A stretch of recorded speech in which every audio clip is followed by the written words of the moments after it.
whenever you think about the proactive way of engaging peace, the leaders of nations or international leaders or global leaders, they can play a significant part. So in the Global Peace Index data, do they provide any clue at all in terms of how leaders, especially those high-level leaders, we're talking about national leaders, global leaders, should do to actually nurture global well-being and global peace? Yes, it's really quite clear from our angle, and that's really they've got to start looking at society systemically, look at positive peace, the pillars of positive peace, and then sort of work out what are the things you've got to do to improve each of those pillars. So our sort of societies are on a path, okay? All societies in systems thinking path dependent. And so radically changing societies quite often can lead to them imploding rather than changing in a positive way. And there's great examples of that through many revolutions right through history. So what we suggest is the ways you want to nudge the system in the direction you want to go. So it's many small nudges all moving in a particular direction. You need to do this, and you need to do it from many different angles or lenses. And you can see that sort of viewed through those 8 pillars of positive peace. So, and it really do need to engage society as well. A lot of the time, leadership's about, well, I'm a leader, I've got an idea, let's see, we'll go and get you to implement this idea. But we really do need to engage the people who are going to be affected most by these decisions around what are they looking for, what do they want. And so you've got concepts like deliberative democracy, which are ways where you can actually engage with citizens to be able to get their views on quite often quite complex issues. So so my sense is from the leadership perspective, they need to start to look more at this. They need to get a better understanding of systems. If you come to politics with a genuine wish to contribute to things being better in the relationships between people in your community and other communities, and you keep that in your mind and in your heart, that's what you're trying to do, and you realize that you may fail, you may not be successful, but it is still the way to live and work, then that's a different thing from coming to politics with the idea that you want a position, that you want to have a particular way of functioning to win out against every other one, that you want to have your special place.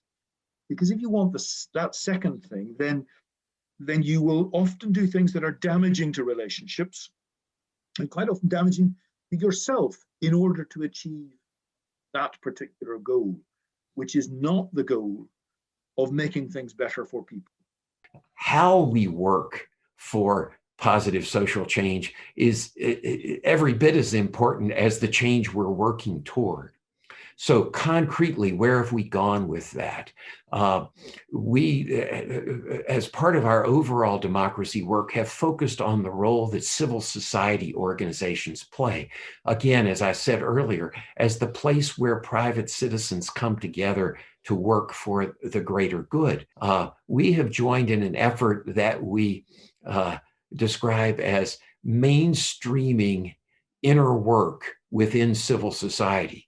One way we talk about it is to say there are lots of leadership development programs for civil society leaders. They need to be incorporating a new dimension in that, and that is doing the inner work of democracy, a love-based leadership of belonging. But that feeling of this place is important to me, the fact that this landscape that I work in every day belonged to other farmers for hundreds of years before me, and they passed it on to me, and it's my responsibility to pass it on to the next generation. That makes you show care for your community, for the landscape, for the country, and for everything inside it. I think we develop the capacity to be effective leaders by taking seriously the challenge of moral and spiritual formation. That is to say, the challenge of developing that habitual commitment in whatever situation to bring these highest values to the fore as the guides for our action. And I'd really like to take this a step further. We're talking about politics, but I would emphasize that I think culture is upstream of politics, and that every one of us is a leader in the emergence of our cultural values. Because what is culture? It's just the sum total of all of the decisions we all make about what matters. And I realized that actually, well, it is everywhere. It is in the weathers, in the seasons. It is in our food, in our clothing. It's and yes, I think the one component that really amazed me was it is actually in feng shui, wind and water. So basically, it is in the built environment, in the urban planning. Love is put into manifest actually, yes, with strong presence in the Chinese lifestyle. With so much activism, where a lot of people think, if only I could convince, and a lot of young people ask me the question, what should I tell so-and-so? I said, don't tell anyone anything. Just do it, Be the change you want to see. And that's why for me, even one plant in a balcony where you're saving seeds is already the change. But not in isolation, but by constantly communicating with those around you. And that's why, again, I love the fact that, why is there a sacred basil in every home? And what's the prayer to the sacred basil? To say, I'm a small person, but you embody the cosmos. And I promise I will take care of you.